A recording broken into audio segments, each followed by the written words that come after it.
Good morning from Houston. Counting down till football season starts again.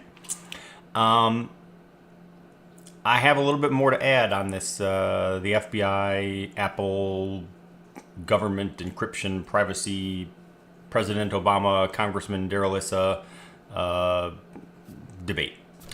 I wanted to start with a thing Richard Clarke said, and I respect Richard Clarke. He worked during the Bush administration in counterterrorism. He's very much a national security and counterterrorism expert still today.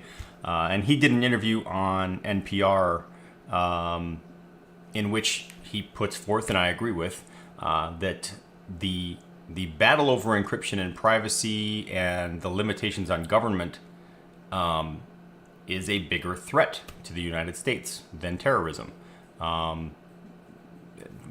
Terrorism is like a little tiny threat, but this is a big deal. You know, how this gets decided and what we allow the government to do, short term and long term, is a big deal.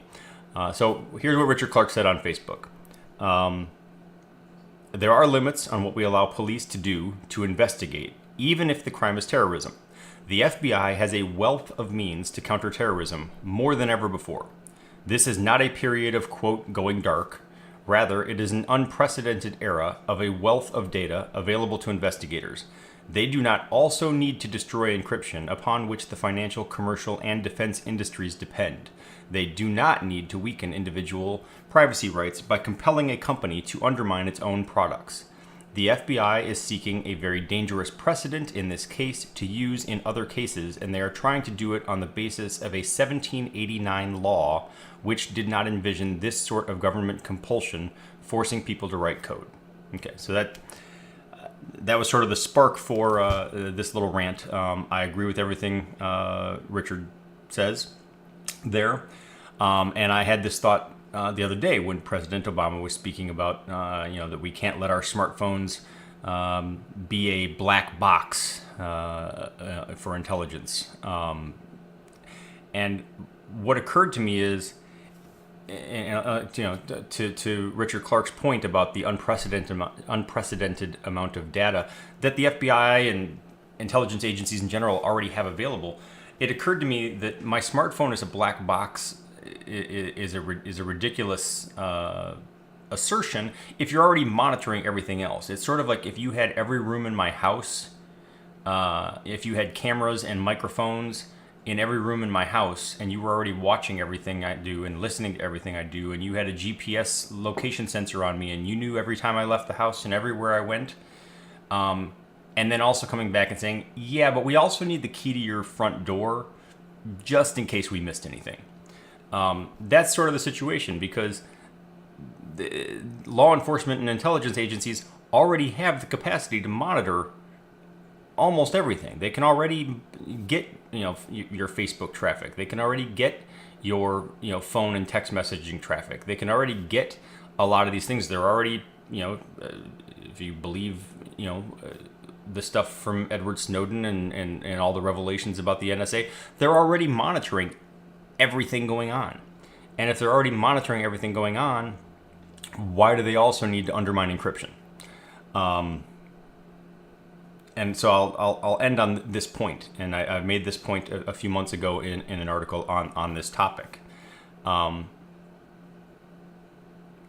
Putting a backdoor in encryption, or even letting, if you watch my previous video, this particular debate is not actually about a backdoor in encryption. It's about forcing Apple to create a custom version of iOS that would allow the FBI to get into the phone. But neither of those cases, it won't help the long-term fight on terrorism. If Apple was forced to comply in this particular case, it might, it would probably allow the FBI to get into this particular phone. My money says there's nothing actually on this phone anyway. I'm not an expert, but that's my feeling. But once that precedent is set, the bad guys just won't use iPhones. It's not that difficult. You go find a different operating system. Go find a different app. Go write your own encryption algorithm. The laws laws only work for law-abiding people. So creating new rules doesn't impact crime. It doesn't impact terrorism. If I'm the terrorist and I'm in another country, I'll just use some other operating system. I'll just use some other platform. I'll find another way to communicate. But if I know for a fact that the United States government has either already compromised a platform or a device through an encryption backdoor, or has the authority to compel that company to share the information on that device, I just won't use that device.